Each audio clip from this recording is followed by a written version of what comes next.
Shalom alaikum Bapak Ibu, Saudara-saudari yang dikasihi di dalam Tuhan.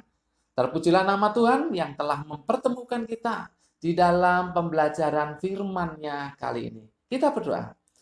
Bapa, dalam nama Tuhan Yesus, terima kasih untuk waktu ini. Kami akan belajar firman-Mu. Mohon kiranya Roh Kudus yang menolong kami supaya kami sanggup memahami kebenaran firman-Mu ya Bapa. Dalam nama Tuhan Yesus, kami berdoa. Amin. Bapak Ibu, Saudara-saudari yang dikasihi dalam Tuhan, hari ini Rabu 24 Maret 2021, kita akan belajar dari Mazmur pasal 119 ayat 83. Mazmur 119 ayat 83. Judulnya adalah bagai kirbat yang diasapi. Bagai kirbat yang diasapi. Bapak Ibu, Saudara-saudari yang dikasihi dalam Tuhan, beberapa hari yang lalu kita sudah belajar masalah kirbat. Sebagaimana yang sudah kita pelajari, yang disebut dengan kirbat itu ada dua, yaitu kirbat kantong kulit dan kirbat dari kaca atau dari gelas, yang biasa kita sebut dengan kirbat air mata. Bapak Ibu, kita sudah membahas mengenai kirbat air mata beberapa hari yang lalu, dan kali ini kita akan belajar membahas mengenai kirbat kantong kulit. Sebagaimana saat itu kita melihat dari bahasa aslinya, kirbat itu dari kata Ibrani not, ya. Jadi salah satu pengertiannya adalah skin bottle atau botol kantong kulit atau botol kulit, ya. Bapak Ibu, Saudara-saudari yang dikasihi dalam Tuhan, itu tentu saja terbuat dari kulit, yaitu kulit kambing utuh. Jadi tidak ada jahitan, tidak ada jahitan. Itu kantong kulit yang utuh dari kambing seluruhnya, ya, kulit kambing seluruhnya yang utuh. Jadi ya bagian-bagian tertentu dipotong tentunya, bagian kepala dipotong, bagian kaki bawah dipotong, begitu ya.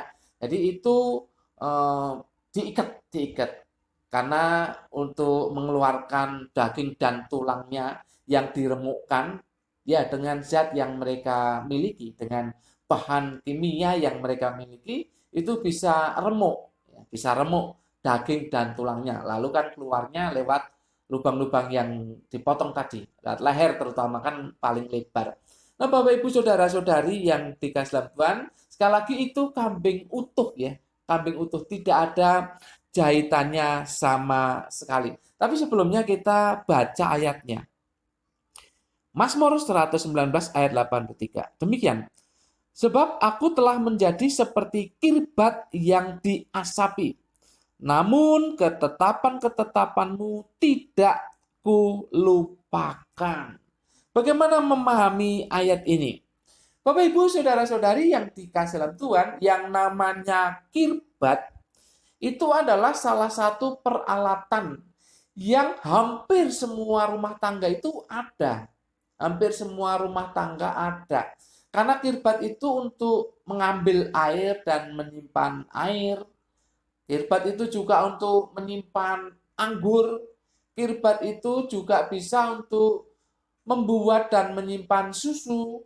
Bahkan juga mentega itu bisa, ya, keju gitu ya. Itu bisa, ya, memakai kirbat. Jadi kirbat ini fungsinya cukup banyak, sehingga setiap rumah tangga itu ada kirbat. Ya, hampir semua rumah tangga itu ada kirbat. Biasanya kirbat itu diletakkan di sebuah standar segitiga. Standar segitiga. Bapak Ibu bisa lihat foto yang saya pampang di situ, ya. Standar segitiga. Jadi kirbat itu biasa ditaruh di standar segitiga atau dipakukan di dinding. Saya juga memberikan contoh dengan foto itu. Namun ada kebiasaan orang Yahudi pada saat itu, mereka ya membuat dapurnya itu di dalam rumah. Ya kayak orang-orang kuno kita ya, itu dapurnya di dalam rumah ya. Sekarang di dalam rumah dalam arti ya sudah modern.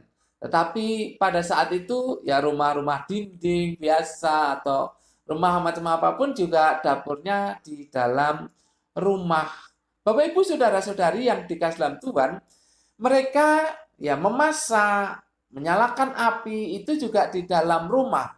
Nah, kalau sekarang sudah sekat-sekatnya sudah jelas, kamar sendiri begitu ya. Ya, ruang-ruang sendiri. Kalau waktu itu kan seperti orang-orang kita zaman kuno, ya sekat-sekat biasa aja gitu ya. Jadi antara dapur kadang-kadang baunya sampai ke ruang tamu atau sampai bahkan keluar begitu ya. Karena saat itu kan tentu dapur itu ya bisa dikatakan tuh bersatu gitu ya dengan tempat tinggal mereka. Nah, kalau mereka memasak, mereka kemudian ya menyalakan api, kan tentu itu menimbulkan asap, menimbulkan asap. Dan asap itu juga bisa menyebar kemana-mana kan. Bukan hanya menimbulkan asap, tentu ada debunya, debu-debu dari arang api yang sudah mati, itu kan debu-debu tok ya itu ya. Nah Bapak Ibu Saudara-saudari yang dikasih dalam Tuhan, seperti yang saya katakan tadi, ada kirbat yang dipakukan di dinding. Jadi ketika, dan itu diletakkan di dekat dapur ya, di bagian dekat dapur. Nah itu ketika mereka memasak, asapnya itu mengenai kirbat. Asapnya itu mengenai kirbat ya.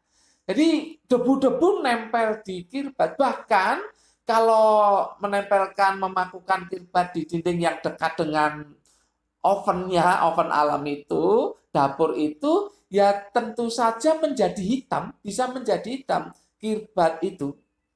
Bapak Ibu saudara-saudari yang dikasih di dalam Tuhan, itulah yang dimaksud dengan kirbat yang diasapi. Kirbat yang diasapi menjadi sangat berdebu, bahkan bisa menjadi hitam. Karena kebiasaan mereka menancapkan kirbat di dinding dan dekat dengan dapur di mana mereka memasak. Jadi kirbat itu terasapi, menjadi kotor berdebu dan juga bisa menjadi hitam. Nah, kalau kita lihat di ayat ini dikatakan oleh Daud, sebab aku telah menjadi seperti kirbat yang diasapi. Daud menyebut dirinya sebagai kirbat yang diasapi. Itu artinya apa? Mengapa Daud menyebut dirinya sebagai kirbat yang diasapi? Bapak Ibu saudara-saudari yang dikasih dalam Tuhan, Daud sebagai orang benar itu mengalami hidup sama seperti orang pada umumnya. Bapak Ibu, kirbat itu kan ditaruh di situ ya milik siapa saja. Ya, artinya bukan hanya satu kirbat, rumah tangga yang lain punya kirbat yang lain, rumah tangga yang lain punya kirbat yang lain. Jadi itu berlaku umum. Berlaku umum. Jadi kalau dikatakan yang namanya kirbat diasapi itu berlaku untuk semua di dalam rumah tangga orang-orang Yahudi. Jadi ketika Daud mengatakan, aku seperti kirbat yang diasapi, itu berarti dia itu menyamakan dirinya dengan orang lain pada umumnya, ya, merasakan atau mengalami yang sama. Mengalami yang sama. Orang lain bagaikan kirbat yang diasapi. Dia juga bagaikan kirbat yang diasapi. Sama, ini peristiwa yang umum. Padahal dia adalah orang benar. Dikatakan oleh Alkitab bahwa Daud itu orang benar. Tetapi dia mengalami peristiwa yang sama dengan orang-orang lain pada umumnya. Kemudian pengertian yang selanjutnya, asap yang membuat berdebu dan bisa menjadi hitam itu gambaran dari hal-hal yang tidak menyenangkan. Ada di antara Bapak Ibu yang senang dengan debu? Saya rasa tidak ya. Tidak ada kita yang senang dengan debu. Tidak ada kita yang senang dengan asap.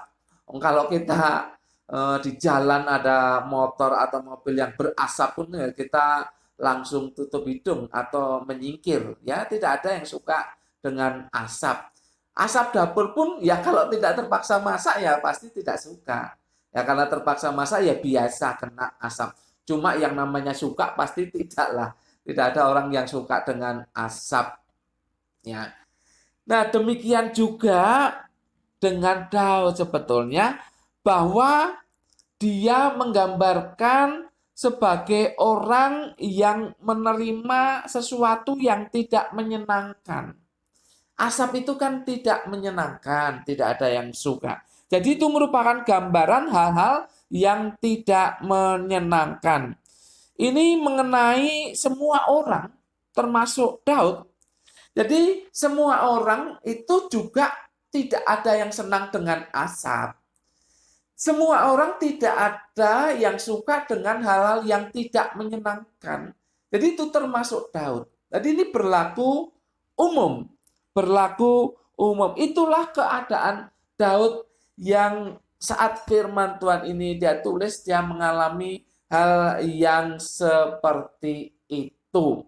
Jadi dia mengalami hal yang sama dengan orang-orang yang lain. Bahkan juga tentu dengan orang-orang fasik sama, perkaranya sama, diasapi, ya diasapi.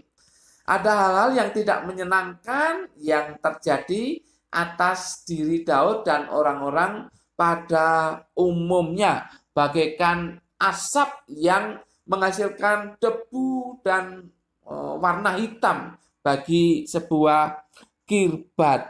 Tetapi menariknya adalah di kalimat yang selanjutnya. Dikatakan di situ, namun ketetapan-ketetapanmu tidak kulupakan. Perhatikan ini. Namun ketetapan-ketetapanmu tidak kulupakan. Ini sikap yang benar dari seorang pemazmur. Bapak, Ibu, saudara-saudari yang dikasihi di dalam Tuhan. Andai kata kita memahami dari sudut di mana pengalaman itu dialami atau kita membayangkan bagaimana Daud mengalaminya, tentu akan sangat sulit untuk tetap bertahan kepada firman Tuhan. Tentu akan tetap menjadi orang-orang yang sedih karena menerima hal-hal yang tidak menyenangkan itu. Kalau kita bayangkan dari peristiwa yang dialami oleh pemazmur di sini, dan menurut kebanyakan orang di sini adalah Daud, menurut Daud. Bapak, Ibu, saudara-saudari yang dikasihi di dalam Tuhan.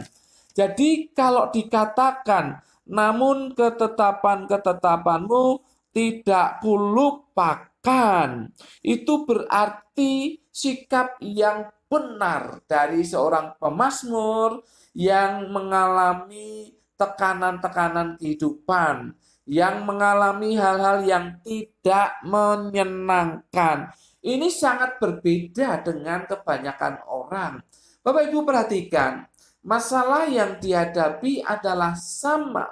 Perkara yang dihadapi adalah sama, yaitu hal-hal yang tidak menyenangkan. Tetapi sikap yang muncul dari seorang pemazmur ini berbeda dengan orang-orang pada umumnya. Karena pemazmur tetap memegang ketetapan-ketetapan Tuhan. Ini berbeda dengan yang lain. Pada umumnya orang akan kecewa dan akan melakukan hal-hal yang tidak berkenan di hadirat yang Maha Kuasa. Tetapi pemazmur ini dengan jelas mengatakan, namun ketetapan-ketetapanmu tidak kulupakan. Bapak, Ibu, saudara-saudari yang dikasihi di dalam Tuhan, apa hasilnya dari orang yang seperti itu? Dari orang benar yang seperti itu. Tentu dia akan menjadi kuat. Dan pada akhirnya dia akan berhasil untuk mengatasi masalah-masalah yang ada. Bapak Ibu, apa yang bisa kita lihat, apa yang bisa kita perhatikan dan terapkan dari firman Tuhan ini? Kalau kita melihat kenyataan ini, maka sesungguhnya kita tidak beda dengan orang lain. Bapak Ibu, pandemi COVID-19 menyerang orang tanpa pandang bulu. Dia mau orang beriman, mau tidak. Dia mau orang percaya, mau tidak. Dia mau orang benar atau orang fasik. Dia mau orang yang jujur, yang adil, ataupun orang yang lalim. Tidak pandang bulu. Yang namanya pandemi COVID-19 menyerang siapa saja. Dia mau tua, mau muda. Dia mau laki-laki, mau perempuan. Dia mau pekerja yang keras maupun pengangguran. Dia mau pimpinan di perusahaan maupun anak buah, bahkan buruh. Siapapun mengalami masalah yang sama. Di dalamnya ada Anda dan saya yang turut merasakan pengalaman yang tidak menyenangkan ini.